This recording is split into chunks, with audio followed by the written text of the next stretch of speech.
영국 엑스터 남부에 위치한 할던힐스. 이곳을 지나가던 한 운전자는 숲속에서 이상한 것을 발견하고 차를 멈추었습니다. 호기심이 많았던 그는 차에서 내려 그것을 향해 걸어갔는데 가까이 다가갈수록 그는 뭔가 좀 이상한 느낌을 받았습니다. 숲풀에 가려져 잘 보이지 않았기에 누가 버린 매트리스라 생각했지만 다가갈수록 마치 인형처럼 보였던 것입니다. 불안한 마음에 가려져 있는 숲풀을 걷었을 때 그의 눈에 들어온 것은 부패한 인간의 발이었습니다.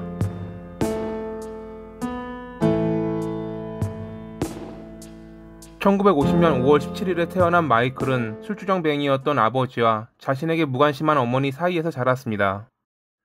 그가 3살이었을 때 부모님은 이혼했고 그는 어머니 조이스를 따라갔는데 그녀는 영국에서 두 번째로 부유한 베스티 가문 출신이었기에 그들 모자는 재정적으로 어떠한 어려움 없이 잘 지냈습니다.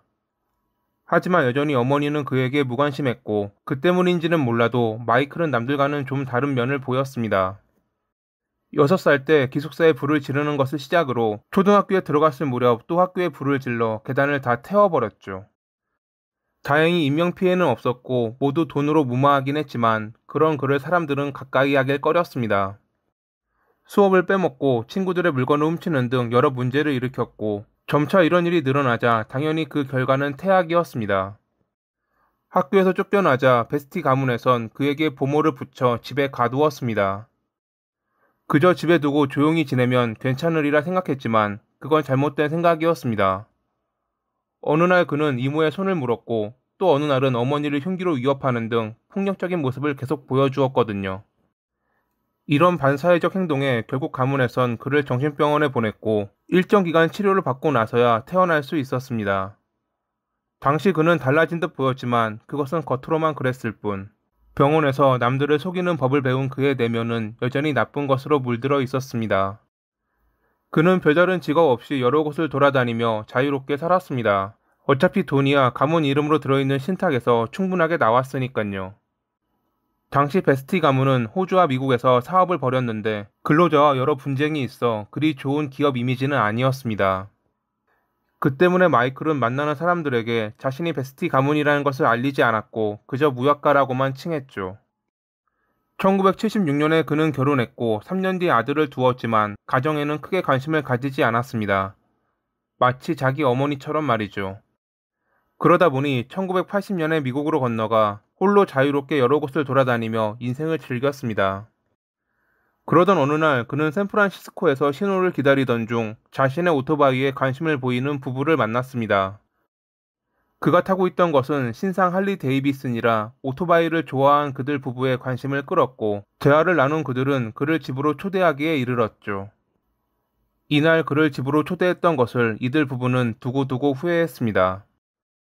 그들 집에 방문한 마이클은 부부의 차녀인 에리카에게 반했는지 좋은 선물도 주고 고급진 음식점에 데려가기도 했습니다. 하지만 그녀가 이를 부담스러워하며 선을 지키자 그는 장녀인 모니카에게 애정 공세를 했죠. 그녀는 그런 그가 마음에 들었는지 점차 빠져들었고 어느새 둘은 연인 사이가 됐습니다. 몇 개월 만나는 동안 그는 자기가 특수 요원이었다는 등 거짓말을 했지만 그가 보여준 재력 때문에 그녀는 어느 정도 이 말을 믿었습니다. 어느덧 그가 영국으로 돌아갈 날이 되었을 때 마이클은 그녀 없이 영국으로 돌아가지 못하겠다며 청혼했고 그녀는 물론 그녀의 가족들 역시 이를 받아들였습니다. 그는 미국에 머무르는 동안 그녀와 그녀 가족들에게도 잘 대했기에 어찌 보면 그들에게 있어 이는 당연한 수순이었을 것입니다. 그들이 자신을 받아들이고 나서야 마이클은 이미 자기가 결혼해 아이가 있다는 것을 알렸습니다. 분노하는 그들에게 진짜 사랑은 모니카뿐이라며 아내와는 이혼할 것이라 안심시켰죠.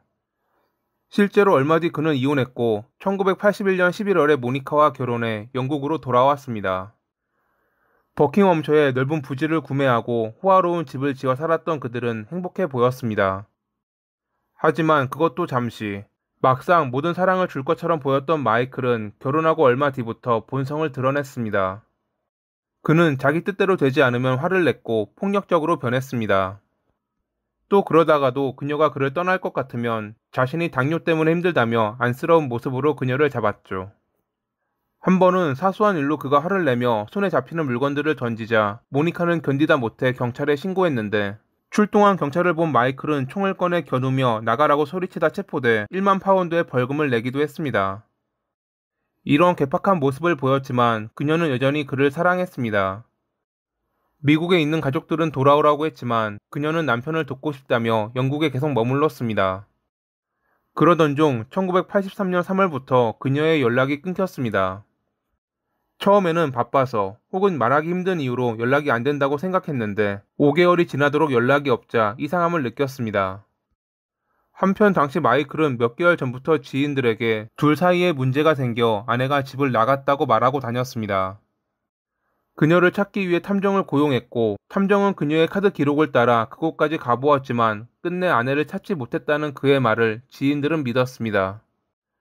그가 말한 대로 탐정은 그녀의 카드 기록을 여러 지역에서 발견하긴 했습니다. 중요한 것은 그 카드를 쓴 것은 모두 마이클이었다는 것입니다. 예상하셨듯 이것은 모두 그의 어설픈 시나리오였습니다.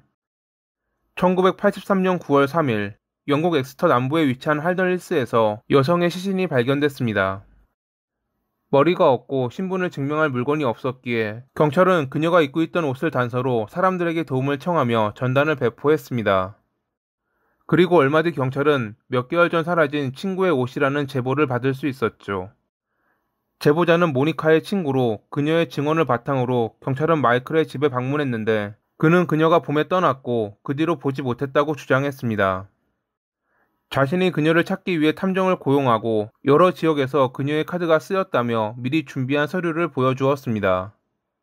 하지만 경찰에게 그의 시나리오는 통하지 않았습니다. 과거 전적 때문에 그를 의심한 경찰은 집을 조사했고 그의 자동차 트렁크에서 사라진 머리를 발견할 수 있었죠. 그제야 그는 자기가 그녀를 살해했다고 자백했습니다. 3월 29일에 그녀가 자기를 조롱하다 갑자기 돌진하자 놀라서 총을 쏘았다는 그의 주장. 어찌 처리해야 될지 몰라 5개월 동안 그녀를 집에 방치한 그는 9월이 되어서야 할던힐스 근처에 있는 숲에 그녀를 유기했고 머리만 가지고 돌아왔습니다. 왜 그랬냐는 경찰의 질문에 자신이 그녀를 사랑했고 그녀가 죽은 뒤에도 함께 있기를 바라는 마음에 일부를 가져온 것이라 밝혔죠. 이에 대해 한 전문가는 그가 일부러 피해자의 신원을 파악하지 못하게 하려 했다고 주장하기도 했습니다. 재벌가의 일원인 그가 벌인 엽기적인 범행에 언론의 이목이 쏠렸는데 얼마 뒤 열린 재판에서 그의 변호사들은 그녀가 달려들어 그가 실수로 총을 쏘았다는 그의 주장을 고수했습니다. 하지만 검찰 측은 그녀의 몸에 남은 총상이 3발이라며 실수가 아니라 반박했습니다. 그러자 변호 측은 여러 증인을 동원합니다. 그들이 동원한 증인들은 하나같이 모니카가 여성을 좋아했고 자신들과 관계를 가졌다고 주장했습니다. 그러면서 평소 그녀가 남편과 관계를 가질 때마다 조롱했기에 그런 것들이 쌓였던 그가 범행을 저지른 것이라 주장했습니다. 모니카의 고향 지인들을 비롯해 영국에서 사귄 다른 친구들은 그런 그녀의 모습을 보지 못했다고 주장했지만 이건 서로 양측 간의 주장이 다를 뿐 달리 확인할 방법이 없었습니다. 변호 측이 내세운 증인 중에는 모니카의 이웃도 있었기에 재판은 그들에게 유리한 방향으로 흘렀습니다. 결국 1984년 6월 29일 마이클은 살인에 대한 유죄가 아닌 과실치사와 유기, 훼손으로 종신형을 선고받았습니다. 배심원단은 그가 범행 당시 정신적 장애를 겪었다는 것을 인정했다고 합니다. 종신형이었지만 살인죄가 아니었기에 겨우 10년 만에 풀려난 그는 부유한 동네에서 집을 구입하고 가문의 신탁에서 나오는 돈을 쓰며 자유롭게 살다가 당뇨 합병증으로 인해 2009년 12월에 59살의 나이로 사망했습니다. 모니카의 가족들은 그가 사망했다는 소식을 접하고 나서야 이미 오래전에 가석방됐다는 사실을 알았다고 합니다. 돈으로 하늘은 못 가려도 그것을 보는 사람의 눈은 가릴 수 있지 않을까라고 생각하며 이만 마칩니다. 오늘도 시청해주셔서 감사합니다.